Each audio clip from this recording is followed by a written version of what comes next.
Well, Sabbath greetings, everyone. Always a pleasure to be with you and go to meeting. And anytime I get an extra chance to speak these days, I grab at it because as many of I'm in the income tax business. So from mid-January to mid-April, even to the 1st of May, I am submerged in tax returns underwater. So I am just incognito. You can't find me. But now that I'm surfacing for air, it's nice to be with you.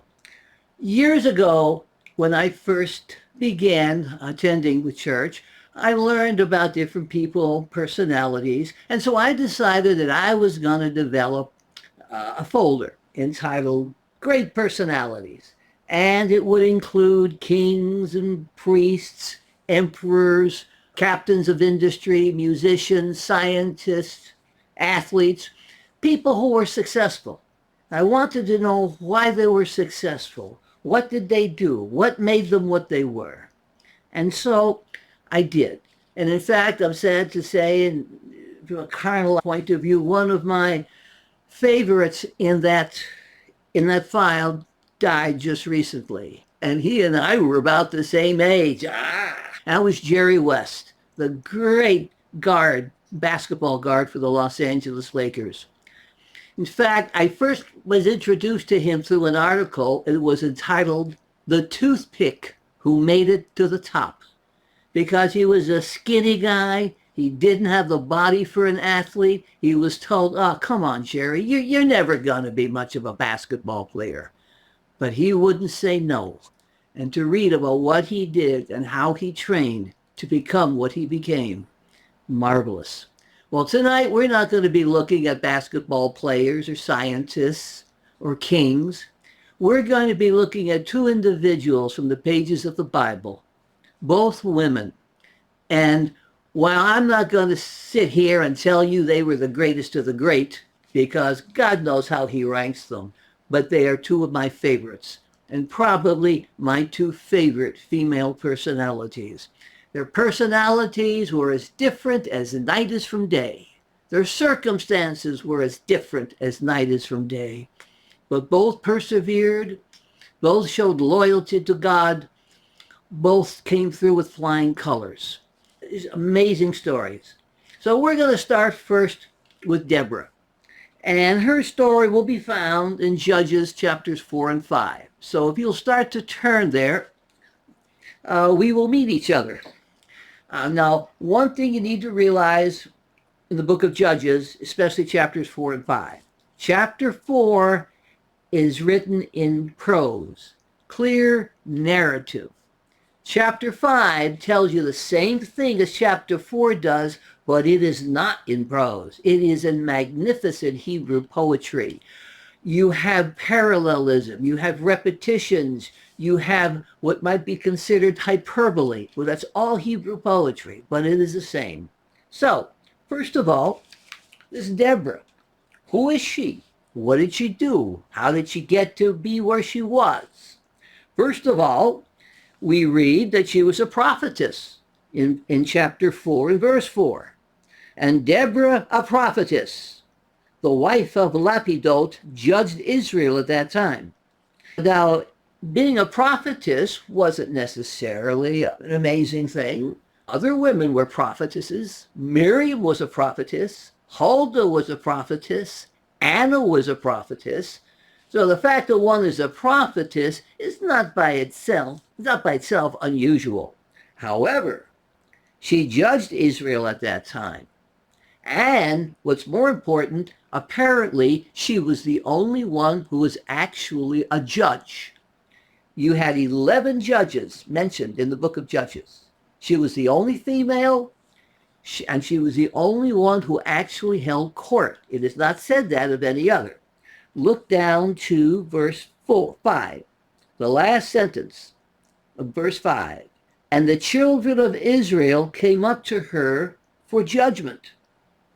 She held court under the palm tree of Deborah, there in verse 4, between Ramah and Bethel in Mount Ephraim. So that is why she's thought to be of the tribe of Ephraim. Can't tell for sure, but there's an indication there. So here she was a judge, she was a prophetess, And she was more. She was a national leader. Drop down to verse 6. This is the beginning of the call to fight the Canaanites. And she sent and called for Barak, the son of Abinoam, a national leader. She also commanded army. What other woman did that? Furthermore, she was a singer of songs. Turn over to chapter 5, one page over. And we have verse 1. Then Deborah and Barak, the son of Abinoam, sang on that day, saying, drop down to verse 12. Awake, awake, Deborah. Awake, awake. Sing a song. So here was Deborah. She was a prophetess. She was a judge. She was a national leader. She was a singer of songs. And she was designated a mother in Israel. That was a title. Chapter 5 and verse 7. And the children of Israel, I was in 4. Got flipped over. Okay. The leaders ceased in Israel. They ceased until I, Deborah, arose. Until I arose, a mother in Israel. No other woman in the Bible held those titles. She was remarkable in that regard. And also, she was a national leader and a military commander all in one. There are only 2 other people in the Bible who held those titles. Military prophet, military commander, all rolled into one, leader of armies. Moses and David. There were other prophets, yes. There were military commanders, yes. But not all of those in one. So now we look to see what Deborah did and what caused it. Verse 1 of chapter 4. And the children of Israel did again evil in the sight of the Lord when Ehud was dead. And this was the history of Israel over and over again. Just as soon as they got out of trouble, they went back into it. Some things just don't change. And the Lord sold them into the hand of Jabin, king of Canaan, who ruled in Hazor. The captain of the host was Sisera. And the children of Israel cried unto the Lord, for he had 900 chariots of iron. And one of the reasons God did what he did here is he needed to take out those 900 chariots of iron. Canaan, in the land of Canaan, the Canaanites were on their way to world dominion in that area. No other nation had 900 iron chariots. Oh, Egypt had a good number of chariots, all right, but they weren't made of iron. We'll see what God did. He mightily oppressed the children of Israel 21. And in verse 6, she sent and called for Barak. There we go, national leader. She was in charge.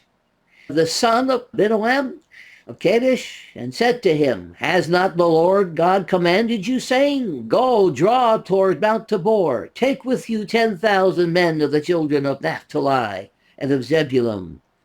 And look what God promises to do. I will draw Sisera to you, the captain of Jabin's army at the river Kishon, together with his chariots and his multitude, and I will deliver him into your hands. And look what Barak's response is. Can you believe this? God just promised to deliver the Canaanites into his hand. And Barak says, well, Deborah, if you go with me, I'll go. But if you don't go with me, I won't. Hold my hand. Sort of like, remember the song that the Beatles had years ago? I want to hold your hand. What happened to the men of Israel? So she said in verse 9, I will go, surely go with you, but the journey that you take shall not be for your honor, for the Lord shall sell Sisera into the hand of a woman. Now, at first glance, well, that's got to be Deborah. But we'll find out, no, it wasn't Deborah. It was Yael, the wife of Heber. And see what a fighter she was. So anyway, Barak called Zebulun and Naphtali to Kadesh. He went up with 10,000 men. And Heber the Kenite let Sisera know what was going on. They told Sisera in verse 12, and Sisera gathered all his chariots, 900 of them, and all the people with him. And Deborah said to Barak, up. Now, we have to back off here, because what happened between verse 13 and verse 14, see, Bible doesn't tell us, but Josephus does. Very interesting. Get my copy here for you. So here we go. And so this is Josephus essentially saying the same thing as the Bible does, but he's adding some points of information for us. Okay, so here we are. Then, O Barak, now let's go back up again here. Oh, yes. Deborah sent for Barak. This is the section of Josephus. And bade him choose out 10,000 young men to go against the enemy, because God had said that number was sufficient, and promised them victory. God promised them, but they wouldn't believe him. How many times do we find that throughout Scripture? The people just wouldn't believe God. They might believe in him, but believing in God is one thing. Believing God, that's something else. But when Barak said that he would not be the general unless she would arise and go with him, Josephus points out she had indignation at what he said and replied, "Oh, Barak, are you delivering up manly that authority which God has given you into the hand of a woman?" And Deborah went on to say, "I don't reject it." So they collected the men. Now, they marched up, and they were opposing Sisera and his army. And Josephus says this, they were so affrighted at the multitude of these enemies that they were resolved to march off, had not Deborah retained them, and commanded them to fight the enemy that very day, for that they should conquer them, and God would be their assistance. Now, go back to Scripture, and we find that is what happened just before verse 14. See, that's where Deborah says to Barak, "Up, for this is the day in which the Lord has delivered Sisera into your hand." Now, you've got to get this picture. Here were two armies facing each other, the Israelites about to run, and up comes this fiery woman, almost fire coming out of her eyes, screaming, saying, "Fight! God promises you the victory." It was her bold, dynamic presence that saved the day. A woman, a mother in Israel, had to get the job done, for no other man would. What a remarkable woman she was. So then we go, it says Barak went down from Mount Tabor, 10,000 with him, the end of verse 14, and 15. And the Lord struck Sisera and all the chariots and all the army with the edge of the sword in front of Barak. But that doesn't tell us how it happened. We'll see many times where it says God discomforted them. God did this or God did this. Well, how did God do it? Josephus actually gives us the answer. Because God told them he was going to bring Sisera up to a river. There was a Kishon River. Now, let's read what we have here.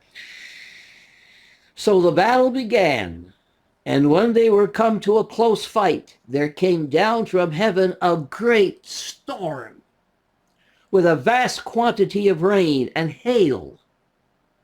And the wind blew the rain in the face of the Canaanites, and so darkened their eyes that their arrows and slings were of no advantage to them. nor would the coldness of the air permit the soldiers to make use of the swords. And the rain was so heavy, and the water was so deep, that the grass, the hill, just sank down in mud. Tanks don't do well in mud, and neither do iron chariots do well in mud. So God immobilized them, took care of the chariots. Sisera had to get out of his chariot and run. He's scared. He's a bully. And bullies usually are cowards. So he ran. And let's continue on here.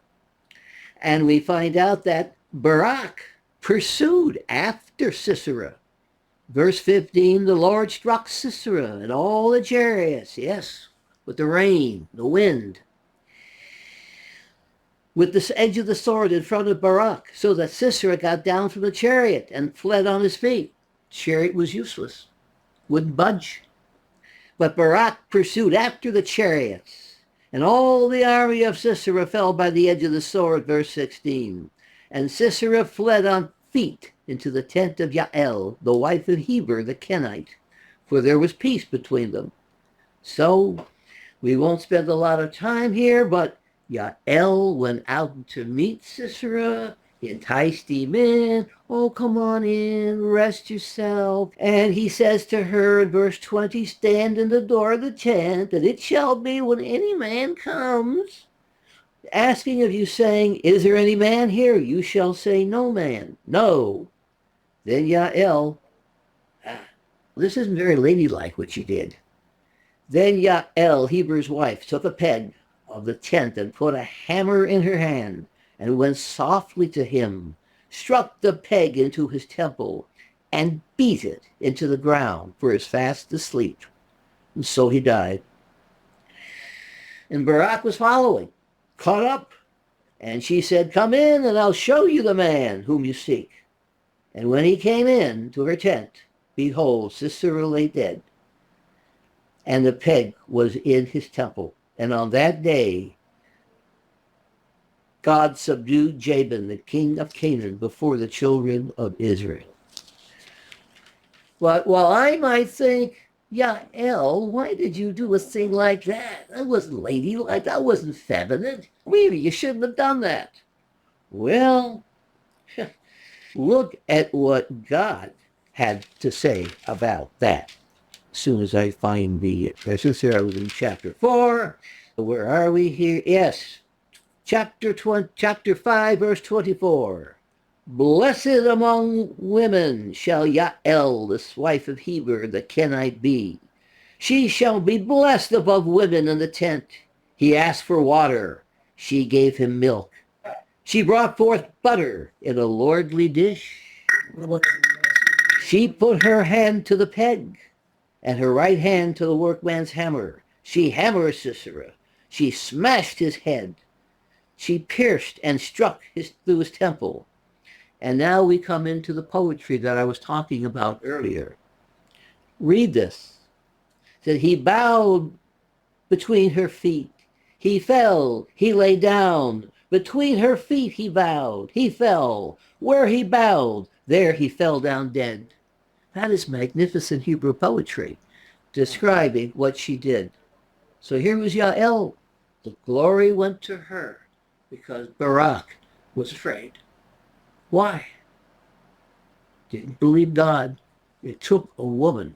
In fact, it took two women. It took Deborah to stand in the breach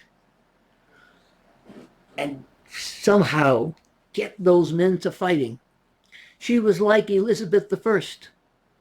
If you remember, Queen Elizabeth, she was some woman at the Battle of the Spanish Armada when the ships were approaching and her troops were on the beaches and on the hills overlooking. And of course, Sir Francis Drake and the other Navy men were out there in the sea. And there she was riding up to them, encouraging them, holding high her banner. The men loved her. They respected her. There was the queen with them, not cowering in the castle, not wondering, I don't know what it's going to be like, I don't know what's going to happen. She was out there dynamic and bold. She was a remarkable woman, Queen Elizabeth. In fact, if you know her story, she should never have lived. She should have died. She should have been executed. But God spared her. God knew he was going to use her, and he did, preserving the British Empire, the nation of Britain, against the Spanish Armada. And so that's what we have. We have Deborah, a woman, strong, resolute, believed God, never wavered, never thought, well, I don't know if we can do this or not. God is going to give us the victory. She knew it. And she came through with flying colors. And she was one of the longest reigning judges in the history of Israel. We know she reigned for 40 years because the land had rest 40 years. But she was judging Israel before that. And according to those who are studying the chronology, I can't prove this because I don't have that material in front of me. But according to these individuals who studied it, she could well have judged Israel for close to 60 years. No other judge really came that close. A woman in Israel. I love Deborah. She was a fighter and never gave up. Well, that was Deborah. Bold, dynamic. And now we'll go to Ruth. A completely different picture. A different woman. Different circumstances. But her resolution was just as strong. And God honored her in two specific ways. We're going to see that. So let's turn to the book of Ruth. The book of Ruth. And for those of you who have your faithful version, that's page 826. The book of Ruth took place during the early days of the period of Judges. And we'll see that in the chronology. It was very early on. It wasn't very late. And anyway, there was famine in the land, verse 1 of the book of Ruth. And there was a man named Elimelech and had a wife, Naomi, and 2 children. Famine in the land. Not really enough food. So off they go to Moab. And there, both sons married Moabite women. But tragedy strikes. Elimelech dies, and both the sons die. And there's Naomi, left alone. Yes, she has 2 daughters-in-law who love her. But what's she going to do? And she heard via the grapevine that the famine had eased in Judah. And so she decided that she was going to go back. And at any rate, Naomi said, verse 8 of chapter 1, to her 2 daughters-in-law, go, return each one to her mother's house. May the Lord deal kindly with you, as you have dealt with the dead and with me. May the Lord grant that you may find rest each in the house of her husband. Then she kissed them, and they lifted up their voices and wept. They said to her, surely we will return with you. I often wondered, what was there about Naomi that here were these 2 daughters-in-law? Now these were Moabites. And the Bible doesn't speak too kindly of Moab. And yet they were willing to leave Moab and go to the land of Israel with Naomi. Well, Naomi was pretty much set on saying, no, girls, you stay here. So she says again in verse 11, turn again, my daughters. Why will you go with me? Are there yet sons in my womb that they may be your husbands? I can't offer you anything. I've got nothing to offer you. If I should say I have hope, I should have a husband also tonight, and should also bear sons. Would you wait for them? No. No, my daughters, for it makes me very sad for your sakes that the hand of the Lord has gone out against me. See, she knew God was at work. And yes, God was at work because God had a plan. He knew what he was doing. He always does. It's just that all of us are on an NTK basis. NTK. Need to know. God knows what he's done. Again, he always does. And they lifted up their voice and wept again. And Orpah kissed her mother-in-law, but Ruth clung to her. And she said, this is Naomi, behold, your sister-in-law has gone back to her people, to her gods. Return back with your sister-in-law. And here comes that rallying cry, that absolute statement, bulldogged determination. How Ruth had it in her, I don't know. But read what she says. We've read this in the past, but read it again. Ruth said, do not beg me to leave you, to return from following after you. For where you go, I will go. Where you stay, I will stay. Your people shall be my people, and your God, my God. Where you die, I will die, and there I will be buried. May the Lord do so to me, and more also, if anything but death parts you and me. Now, when she says here, may the Lord do so to me. Now, this is an oath, which in the sense she's saying, if I depart from you, Naomi, if I leave you for any reason, if we part company for any reason except death, may God kill me. She is declaring absolute loyalty. Now this, you got to realize, was unheard of. A person in the ancient world changing religions? Let me read to you part of an article from the Archaeological Biblical Review describing just this situation and talking about Ruth and repeating her statement. Your people shall be my people, and your God my God is a radical thought because it signals that Ruth is changing her identity in a world where that was inconceivable. The ancient world had no mechanism for religious conversion or change of citizenship. The very notion was unthinkable. Understand that? Unthinkable. Religion and peoplehood defined one's ethnic identity, and this could be no more changed than the color of one's skin. A Moabite was always a Moabite, wherever he or she lived. And indeed, Ruth is referred to throughout the story as a Moabitess. But from Ruth's point of view, she is becoming an Israelite. She is joining herself to Naomi, not only on the private level, but on the national peoplehood level.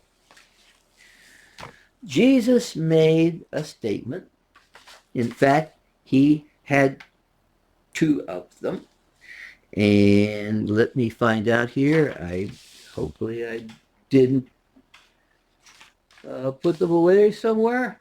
Oh, here we go. We're going to have it in Luke 14. You'll turn with me there to Luke 14. Luke chapter 14. It is. Luke 14 and in verse 26.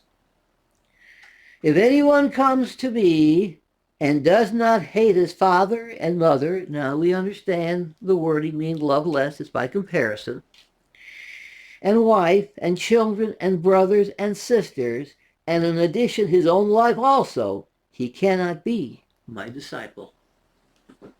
Ruth did this 1,000 years prior to the time when Jesus, as the Son of God, uttered them. She sacrificed everything.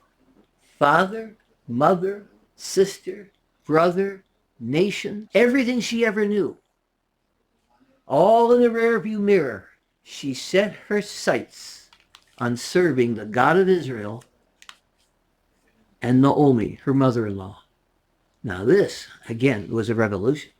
Again, it was unheard of. That was what Ruth was made out of.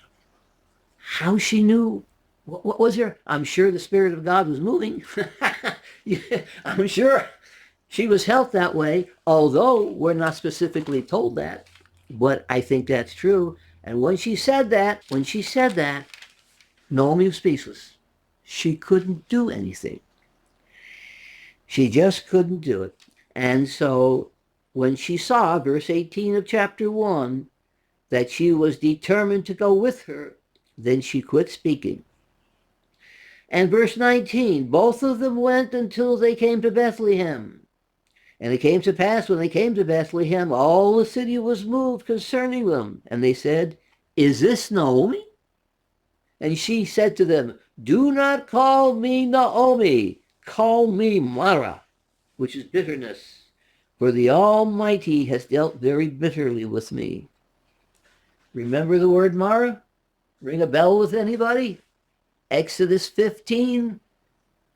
The well's water was bitter, poisonous. And God told them, okay, take this tree over here, part of it, and put it in the well, and the waters were clean. She says, call me Mara. She was in a certain amount of bitterness in spirit. Yes, she had Ruth with her, but her coming home was bitter sweet. I went out full, she says in verse 21, and the Lord has brought me back empty. Why do you call me Naomi, since the Lord has testified against me, and the Almighty has afflicted me? So Naomi returned, and Ruth the Moabitess, her daughter-in-law, was with her, returning out of the fields of Moab, and they came to Bethlehem. All right. Well, now what happens? Chapter 2, verse 1. And Naomi had a kinsman of her husband, a mighty man of wealth, of the family of Elimelech, and his name was Boaz. Now, why does this appear here? To lead us to the rest of the story, because we're going to learn about Boaz. Boaz is going to play a prominent part in this story. Now Ruth the Moabitess said to Naomi, let me now go to the field and glean ears of grain after him in whose field I may find grace. And she said to her, go, my daughter. And she went and came and gleaned in the field after the reapers. And she happened to come upon a part of the field of Boaz, who is of the kindred of Elimelech. Oh, just happened to happen, as luck would have it. No. This was designed. God was working, and he knew what he was doing. He was going to line up Ruth. She was going to be the ancestor of David, that of the Christ as well. But he's working through this. They didn't know it, and we don't even know it yet. And behold, Boaz came from Bethlehem in verse 4, and said to the reapers, the Lord be with you. And they answered him, the Lord bless you. And Boaz said to his servant, who was over the reapers, whose young woman is this? Because Ruth was gleaning in his field. So the servant who was set over the reapers answered and said, it is a young Moabite woman who came back with Naomi out of Moab. And she said, please let me glean and gather after the reapers among the sheaves. So she came and has continued until now. And then Boaz goes to Ruth and says, will you not listen, my daughter? Please listen to me.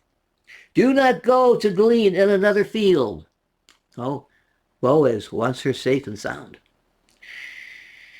Neither go away from here, but stay here close by my maidens. Let your eyes be on the field that they reap, and follow them. Have I not commanded the young men that they shall not touch you? Oh, Boaz read them the riot act. Don't touch her, or else. I don't know what the or else would have been, but they got the point. They left her alone. And when you are thirsty, go to the vessel and drink. Then and this was Ruth. Verse 10. She fell on her face, bowed herself to the ground, and said to him, why have I found grace in your eyes that you should take notice of me, since I am a foreigner? Now this was not the normal word for foreigner. This was a deprecating word. This was a word that implied filthy foreigner, derogatory. And that's how she views herself. I have no right to really be here. I came with my mother-in-law. I resolved to be here. And yet you're really accepting me. And she was dumbfounded. But that was her humility. This is Ruth. How many women would do that? But she did. So she fell on her face, and Boaz answered and said to her, it has been fully shown to me all that you have done to your mother-in-law since the death of your husband. And you left your... Here it is. What did Jesus say about being a disciple? You left your father and your mother and the land of your birth. You've put away everything and have come to a people whom you did not know before now. May the Lord repay your work, and may a full reward be given you from the Lord God of Israel, under whose wings you have come to seek refuge. Little did Boaz know what kind of a reward God was going to give Ruth, and what part he was going to play in that reward. Then she said, let me find favor, for you have comforted me, and you have spoken kindly to your handmaid, though I am not like one of your handmaids. And Boaz said, come, eat.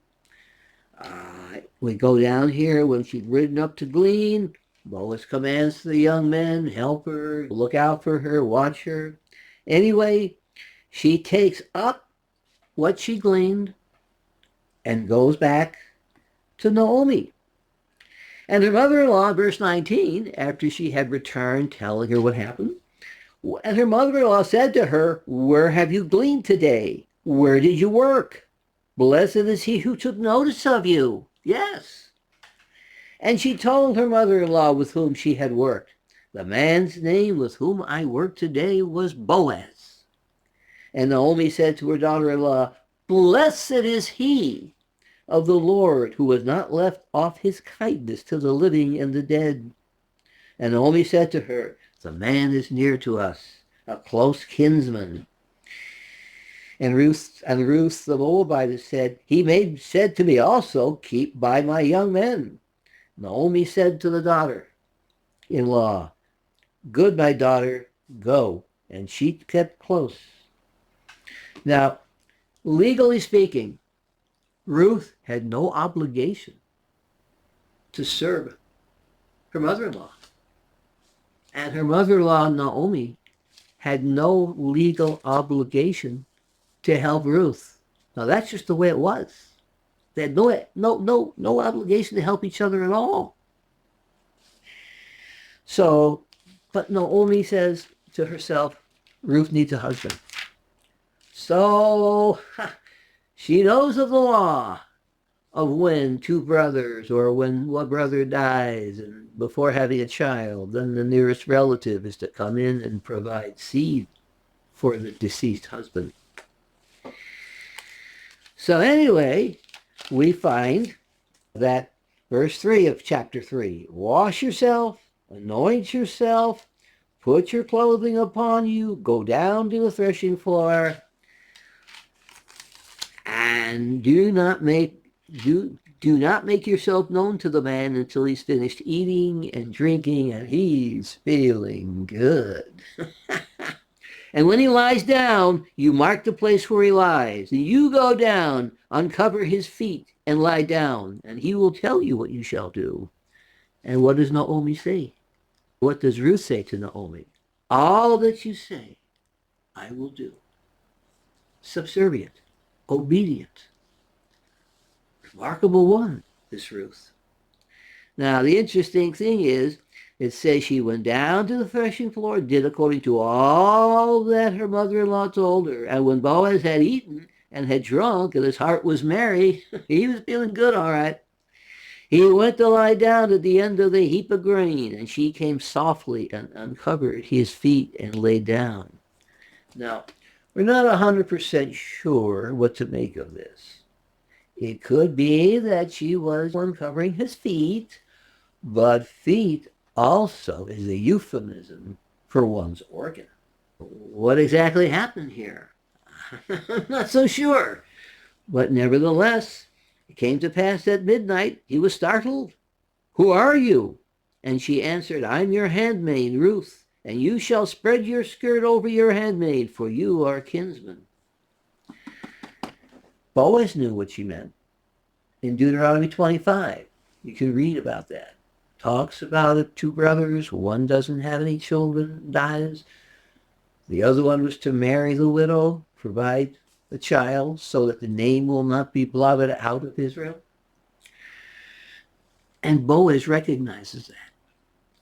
So he says, Blessed be you of the Lord, my daughter. You have shown more kindness in the end than at the beginning, in that you did not follow young men with the rich and poor.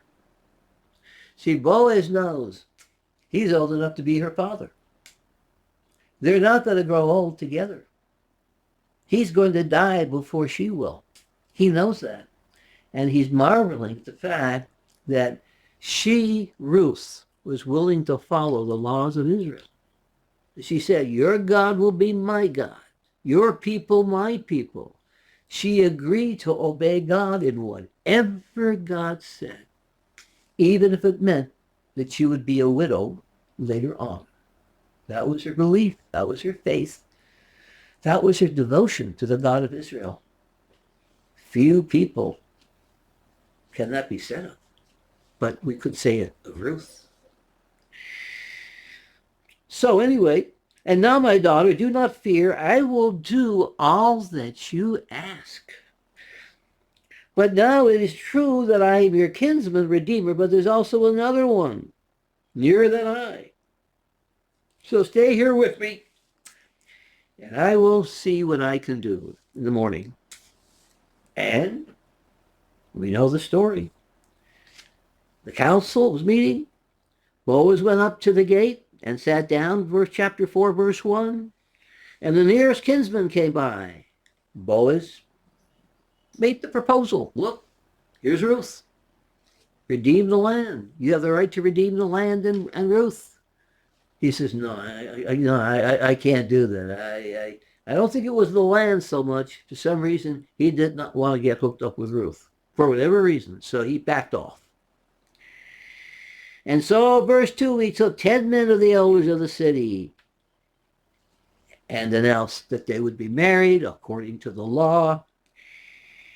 And he would redeem her. Verse 4, and Boaz said, in the day you got right. The kinsman said in verse 6, I cannot do it. So anyway, Boaz said to the elders in verse 9, and all you are witnesses this day that I have bought all that was Elimelech's, and that was Shilhan and Machlan from the hand of Naomi. The Ruth of Moab, the wife of Balthan, Machlan, I have acquired to be my wife, to raise up. And all the people in the gate and the elders said, we are witnesses. And here comes the praise of Ruth. God praised her, but look how the people praised her. And all the people in the gate and the elders said, we are witnesses. May the Lord make the woman who has come into your house like Rachel and Leah. For these two built the house of Israel. And may you, Boaz, do worship worthily in Ephrath and be famous in Bethlehem. May this woman, Ruth, be like Leah and Rachel. Now that's an honor. It really is. And let your house be like the house of Perez and Tamar, bore to Judah the seed which the Lord shall give of this woman. And Boaz took Ruth. She became his wife. She conceived, bore a son. And the women said to Naomi, verse 14, Blessed be the Lord, who has not left you this day without a kinsman, redeemer, so that his name may be famous. And he shall be to you as a restorer of life and a nourisher in your old age. For your daughter-in-law who loves you, notice that, your daughter-in-law who loves you has borne him. She who was better to you than 7 sons. That is a tribute to Ruth and honor. So Naomi took the child, laid it in her bosom, became a nurse to it. Yes, there is a son born of to Naomi. They called his name Obed. He is the father of Jesse, the father of David. And then we have this genealogy. And we're going to look at 3 genealogies and we'll close. These are the generations of Perez. Perez begat Hezron. Hezron begot Ram. Ram begot Aminadab. Aminadab begot Nahshon. Nahshon begot Salmon. Salmon begot Boaz. That's our Boaz that we've been talking about. And Boaz begot Obed. And Obed begat Jesse. And Jesse begat David. See, what we learn here is that the book of Ruth is a bridge. It is a bridge between the era of the judges, when Israel was not a nation, to the united monarchy. Look at Ruth chapter 1. Chapter 1, verse 1. Now it came to pass in the days when the judges ruled. So the scene of this story is in the days of the judges. And it's in the spring of the year. We talk about the barley wheat, the barley harvest, the wheat harvest. Yes, Pentecost time.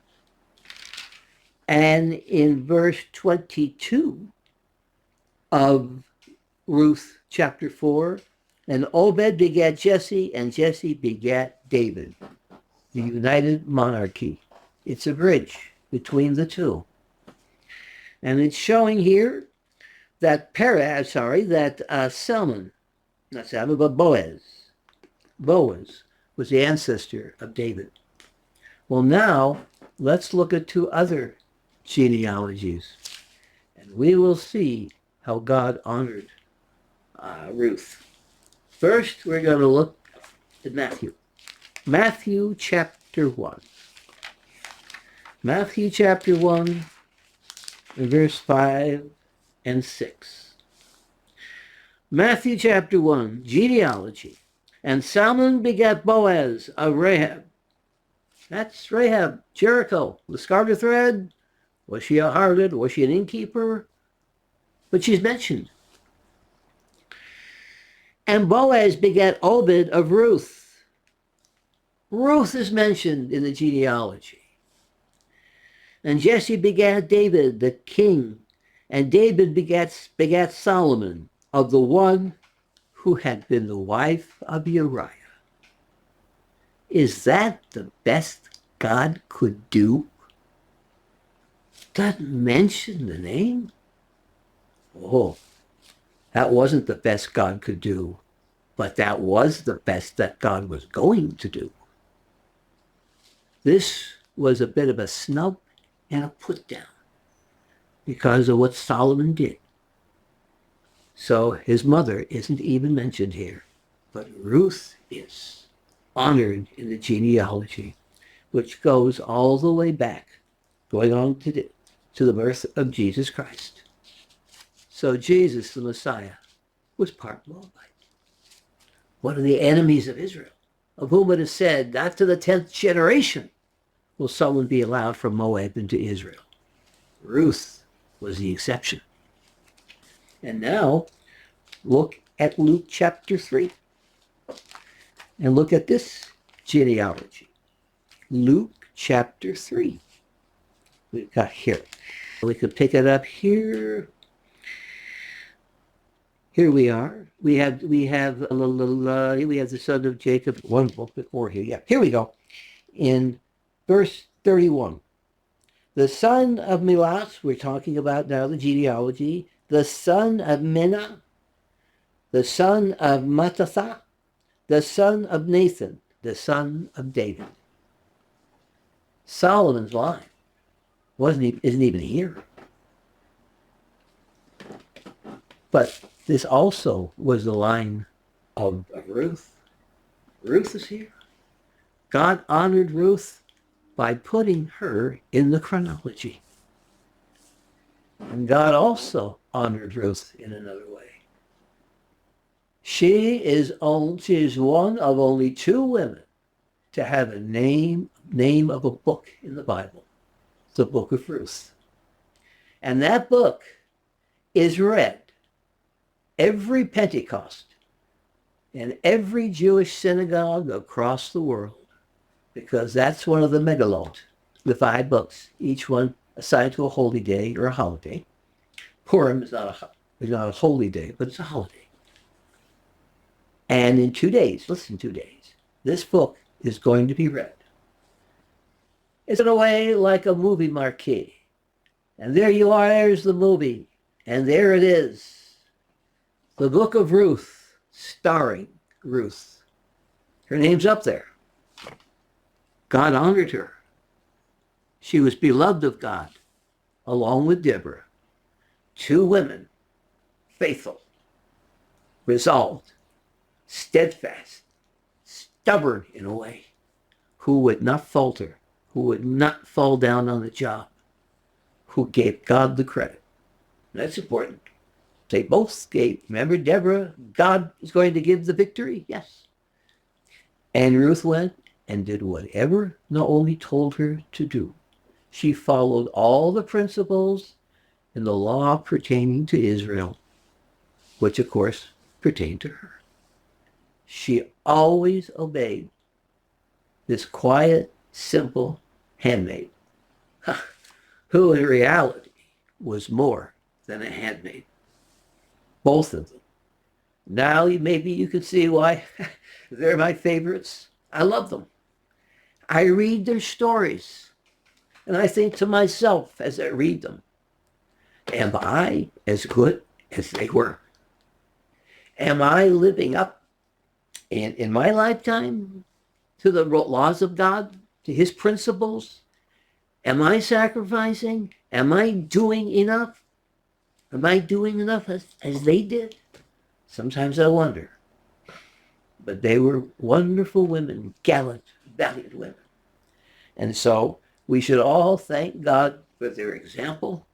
And I would urge you, if you can, read more about Ruth and about Deborah. Only 2 chapters in the book of Judges, 4 and 5. That's all there is. Doesn't take long. Take your time reading it. And 4 chapters of the book of Ruth. We went through it in a cursory manner because there is not enough time to really dig in. But at least we get the feel for these women. And so I'm thankful for them. And let us all be thankful to God that we have their example in his word. And may we be as righteous as they were. 2 women, Deborah and Ruth.